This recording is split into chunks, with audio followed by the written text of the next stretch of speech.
Later Spargo might have had some kind of late pre-race problem. It looks like he's got away 23 degrees ambient temperature. They could not have picked better conditions to get endless here. Since 2014, Suzuki have never had a podium here before.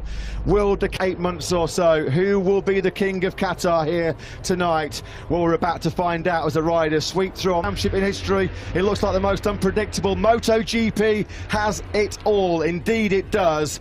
Who is going to be going for? Well, contenders everywhere we look. Tyre choice is crucial. It is very difficult to look past Marc Marquez despite that record that he has, and we will wait to see just how potent that Suzuki will be on this start-finish straight. We've bridged that gap.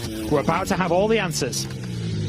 Gets set, he's got his man Jorge Martin on pole position for the 5th time in MotoGP. We've been racing in the Premier Class since 1949. The green flag about to be waved at the back.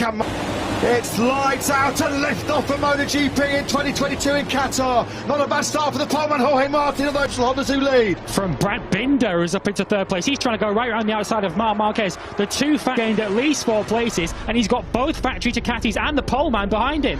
Spargo leading on a 15th place, as Lewis said. The two factory Ducatis just completely missed the start. Already getting aggressive, keeping his tyres in good order. Do not discount Joan Mir. Was that Martin trying to recover the lost ground he made off the start? It was a poor start from Martin. Ticket for the Repsol Honda team. Spargo leading as Fabio Quartararo makes progress. This is just the first lap that Quartararo needed, up to P7 from 11th on the grid. Yeah, already getting wheel spin on that medium. Might be easily picked off. The Yamaha's been about anything between 10 and 12k slower. Brilliant by the Quartararo. He's got underneath the Yamaha man in the final corner at turn 16. Leading from Marc Marquez. Is Marquez going to go through immediately? Up the inside of his teammate he goes. Spargo doesn't fight it too hard. Who would have expected Brad Binder? Spargo to take the lead back. Excellent first lap. Excellent start for Brad Binder.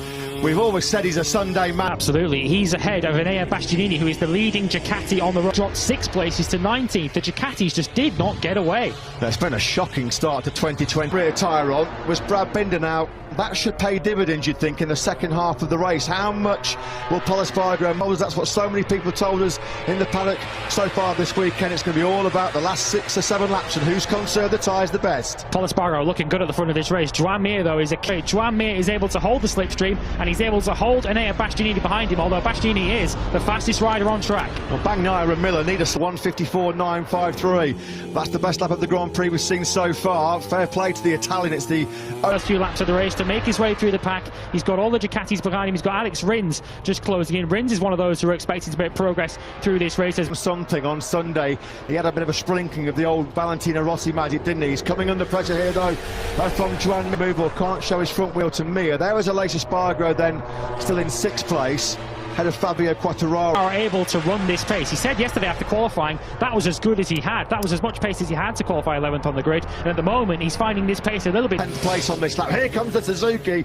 We would not have seen this in the recent years. Would be a Suzuki nudging, what, 355 kilometres an hour. Jack Miller is the engine, the rear ride height device. That Suzuki, without any question, is back as a championship contender this year. Rins then now up into, what, 8th place. Yeah, Ducati aren't really getting the fastest lap of the race. That was only a 10th faster than the riders ahead. Here comes Joan Mir again, having a look up the inside. Brad Binder does take the beast just behind him. Binder crucially has been able to go for that medium Michelin front tyre as well, which gives him that with their acceleration. They've got that better throttle connection. They've got more mechanical and electronical grit, and races in this MotoGP pack as well. So Mir's got his hands full here. Yeah, a bit of a queue now falling behind Spargo. Marc Marquez did show a wheel, of course, early on in the race. Bold at the front. We'll have to wait and see. Fabio Quartararo still starting to get a little bit detached. He's got Pecco Bagnaia closing in on him. Ducati. Spargo's not getting away here. He's not trying to get away as well. So he's just managing this pace. He's very, very wary, very conscious about her in 3rd place. Mir 4th. There's not been too much overtaking in this lead group. They all seem pretty happy to hold station right now and just let the tyre. Expect him to come good in the end of the race. A little bit wide there for Joan Mir as he comes under pressure from Enea Bastianini. But yeah, we're in a bit of a holding pattern. Good start at all. He's down outside the points in 16th. Yeah, a bit of a horror show as well on the opening night here for Jack Miller. It hasn't last year, of course, all the gossip and speculation about his future place in the factory Ducati team with hungry young riders like Martin and Bastianini. Year-old Ducati power trying to blitz past a Suzuki. What? A Ducati can't blitz by a Suzuki on the start-finish straight here in Qatar. That just shows you clear evidence. That is not what we expected you to be saying. Bastianini's having another look. This time he is going to get it done on Joan Mir, who's eased aside into turn 4. He's always had that pace late in a Grand Prix. 3, but he seems to be making his move a little bit earlier. Taki Nakagami. Likewise, Frankie Morbidelli on his factory Yamaha start in 2022. He's down in 17th. He'll have the inside line and he eases by Marc Marquez on the brakes into the first corner. So Marquez, is he going to first corner in the Grand Prix of Qatar last year? So it's an easy mistake to make. Simon, down to you for some thoughts. Yeah, just about that braking. They rely on it with their braking marker, but if there's someone in front of them in the braking area, the wings don't work and they... The line from 6th place on the grid, and he's been happy to make the front running here, of course. There's been missed opportunities, hasn't there, in the past of Polisbar from Brad Binder, still there in 2nd place. Bastianini in 3rd, Marquez 4th, then it's Mir.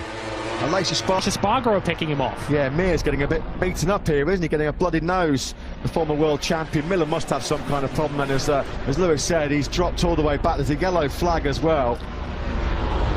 Yeah, Marco Bezzecchi's dropping down the field, unfortunately. The rookie who's had such an impressive weekend. Bezzecchi has dropped off the tower on the left-hand side of the screen, so we think something may have gone wrong. Mir looking to fight back against Lacia Spargaro. Both Suzukis really in the middle of the battle, has entered the gravel trap. Oh, Jack Miller doesn't have a lot of luck, does he, here in Qatar? You remember when that seat vibration problem on the right-hand side of his tyre? It was almost launching him to the moon the year for the Australian, when he needs a good start to the year to ensure that he's putting himself at the forefront of the minds of the Ducati management for that coveted off the lead at the moment, although that top 4 do appear to be getting a little bit of breathing space out of the front, but it just underlines how competitive MotoGP is in 2022. Giannini will be holding the top 3 places with world champion Fabio Quartararo in 9th and runner-up last year Pecco Bagnaia in 10th. Still a bit of a 10-metre exclusion zone around Jack for a few minutes.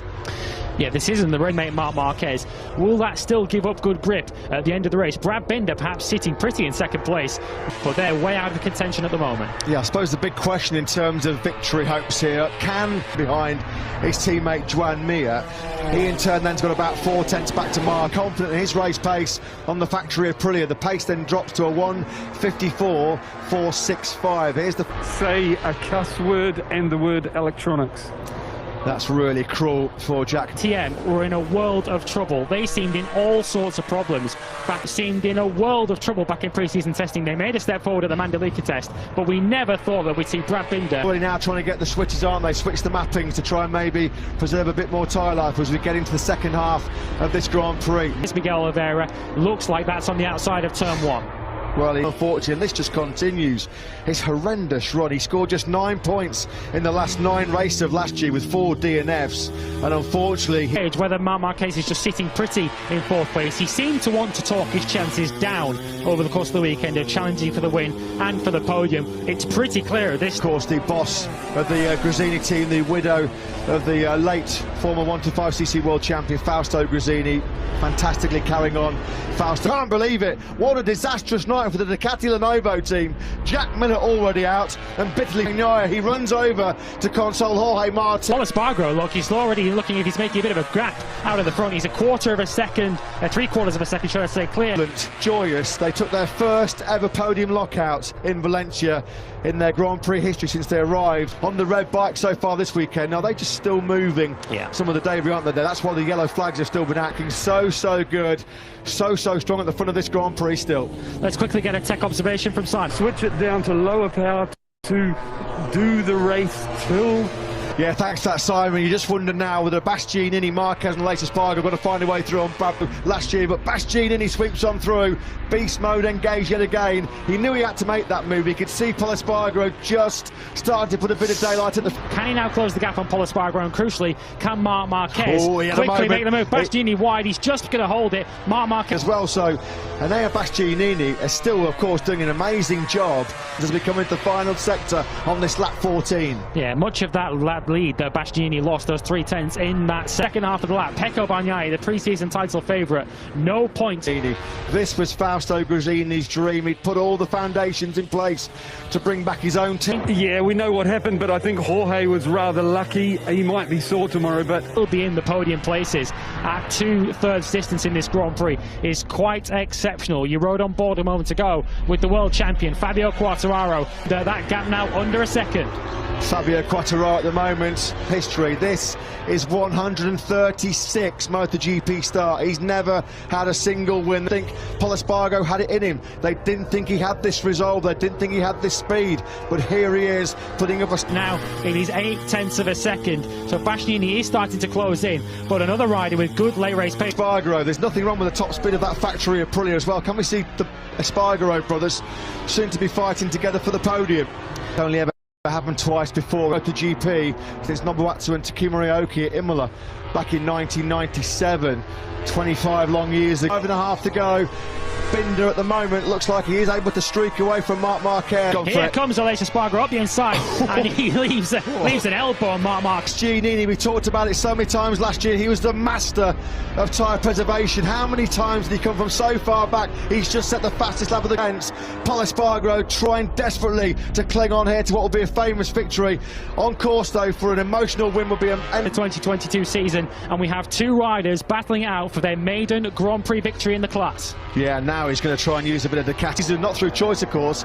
He's potentially on course to win the season-opening Grand Prix here in Qatar. They come through the fast right-handers. Put the attack at turn 15. No, he's not going to take the big risk. It just looks... A shake from the nose of that Honda for Pol Espargaro as he came round turn 14, but here as well they expect them straight past Pol Espargaro. Can Pol Espargaro get back past? Does he have any grip on the brakes to get past? No. Bastianini gets his stop to Pol Espargaro, in fact runs wide. Brad Binder's in second. Pol Espargaro's got back on in third. He's just managed to hold up his brother, but yeah, now, what an emotional win this would be.